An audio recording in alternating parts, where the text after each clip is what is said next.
sëriñ bi njàngum xasiida la woote. njàngum xasiida nag murit bi amul lu ko gën a rëy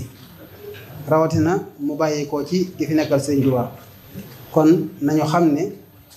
mas na see jariñu biir ak biti tey ak ëllëg ci kem niñ ko xonkee rek ak niñ ko yittewoo njariñ li noonu lay toll. njàngum xasiida nag la ci war a jiitu mooy yar bu mat sëkk ak ci teggin akuk dal te xam sëñ bi li muy woote maanaam fa mu toll boromam. bu loolu jàllee it ñu jëm ci wàllu berne yi képp koo xam ne nii man ngaa indi xéewal moo xam lu ñuy jëfandikoo la ci lekk wala naan ak lu mu mën a doon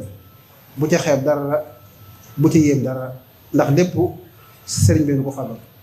nit nag bu la joxee ba noppi soxlawaat dara ci yow war nga am yéwén ak laabiiru man koo delloo la mu soxla ci yow te kenn ku ne ci noonu wóor na ko cëng ne lam am buñ ca génnee sëriñ bi dootu dese dara. kon sëñ Tuubaa bu wootee kenn ku ne ci noonu na jàpp ne la koy sottal